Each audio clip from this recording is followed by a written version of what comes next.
الحمد لله رب العالمين والصلاة والسلام على رسوله الأمين أما بعد فأعوذ بالله من الشيطان الرجيم بسم الله الرحمن الرحيم رب اشرح لي صدري ويسر لي أمري واحلل عقدة من لساني يفقهوا قولي سورة الفلق بسم اللہ الرحمن الرحیم قل کہہ دیجئے اعوذ میں پناہ چاہتا ہوں بربی رب کی الفلق صبح کی قل اعوذ برب الفلق کہہ دیجئے کہ میں صبح کے رب کی پناہ چاہتا ہوں۔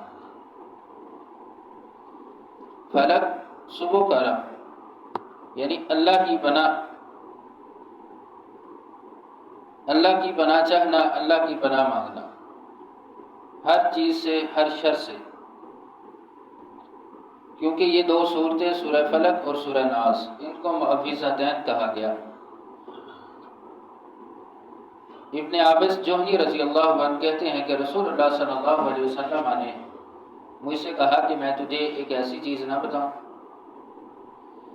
کہ جس سے پناہ پکڑتے ہیں پناہ پکڑنے والے؟ تو میں نے کہا کیوں نہیں یا رسول اللہ؟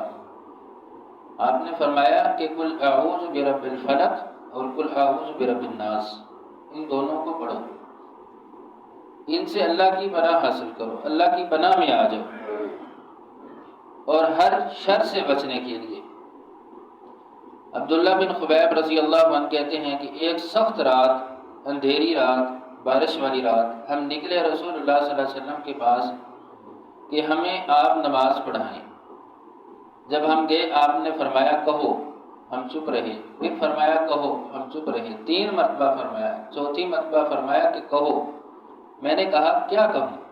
آپ نے فرمایا کہ قل هو اللہ احد اور معوذتین، قل اعوذ برب الفلق اور قل اعوذ برب الناس، یعنی یہ 3 صورتیں صبح کے وقت 3 مرتبہ اور شام کے وقت 3 مرتبہ پڑھو تو تمہیں یہ ہر چیز سے کافی ہو جائے گی۔ تو ان احادیث سے یہ بات واضح ہوتی ہے کہ سورہ فلق اور سورہ ناس یہ ایسی صورتیں ہیں کہ ان کے ساتھ اللہ کی پناہ میں آیا جاتا ہے، ہر شر سے، ہر جادو سے، ہر جنات سے، ہر نظر بد سے اور ہر شریر چیز سے جو نقصان پہنچانے والی ہے۔ وَمِن شَرِّ اور شر سے، ما خلق جو اس نے پیدا کیا، من شر ما خلق اور ہر شر سے جو اس نے پیدا کیا، جو پیدا کیا گیا شر اس سے پناہ مانگی جائے۔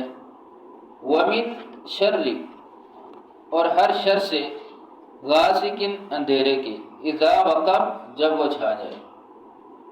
وَمِن شَرِّ غاسق اذا وقب یعنی ہر شر سے، اندھیرے کے شر سے جب وہ چھا جائے، اور اندھیرے کا شر، تاریکیوں کا، رات کا، ہر وہ شریر چیز جو نقصان پہنچانے والی ہے اس سے پناہ مانگی گئی کہ جب رات ہوتی ہے تو شر پہنچانے والے نکل پڑتے ہیں، لوگوں کو تکلیف دینے والے نکل پڑتے ہیں اور موذی چیزیں نکل پڑتی ہیں، یعنی جو چیز بھی نقصان پہنچانے والی ہے اس سے پناہ مانگی گئی۔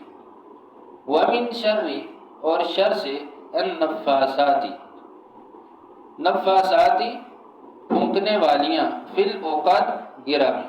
وَمِن شَرِّ النفاساتی فی العقد اور ہر شر سے جو گرہ میں پھونکے مارنے والیاں ہیں، مراد کہ جادو کرنے والے، جادو کرنے والیاں، جماعت ہو، فرد ہو، مرد ہو، عورت ہو، یعنی ان کے شر سے کہ جو جادو کرنے والے ہیں یا جادو کرنے والیاں ہیں۔ رسول اللہ صلی اللہ علیہ وسلم میں بھی جادو ہوا، یہ حقیقت ہے، اور جنات کا تکلیف دینا یہ بھی حقیقت ہے، اور نظر بد کا لگ جانا یہ بھی حقیقت ہے۔ تو ان چیزوں سے پناہ مانگی گئی۔ وَمِن شَرِّ اور شر سے، حاسد حسد کرنے والے، اذا حسد جب حسد کرے۔ وَمِن شَرِّ حاسد اذا حسد اور حاسد کے شر سے جب وہ حسد کرے۔ حسد کیا ہے؟ کہ اس بات کی تمنا رکھنا کہ کسی سے کوئی چیز چھن جائے جو مجھے اچھی نہیں لگتی یا میرے پاس نہیں ہے، اور تمنا رکھنا، تما رکھنا کہ اس کے پاس کیوں ہے، یہ اس سے چھن جائے، میرے پاس آ جائے، اس سے بھی غائب ہو جائے، یعنی وہ چیز برداشت نہیں ہوتی تو ایسا حاصل، کیونکہ وہ اس طاق میں ہے کہ تمہیں نقصان پہنچائے۔ اگر نہیں چھنے گی تو کوئی ایسا حربہ استعمال کرے گا کہ جس سے تمہاری شے جو ہے اس کو نقصان پہنچے، اس کے دل کو تسلی پہنچے، تو ایسے حاسد کے شر سے بھی پناہ مانگی گئی۔ لیکن رسول اللہ صلی اللہ علیہ وسلم نے فرمایا لا حسد الا فی اثنتین، لیکن دو لوگ ایسے ہیں کہ جن پہ مجھے رشک آتا ہے۔ رشک کیا ہے؟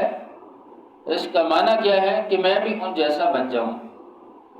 حالانکہ امام الانبیاء تو سب سے اعلیٰ ہے، لیکن آپ نے پھر بھی دو لوگوں پر رشک کیا ہے کہ میں بھی ان کی طرح بن جاؤں۔ وہ کون ہے؟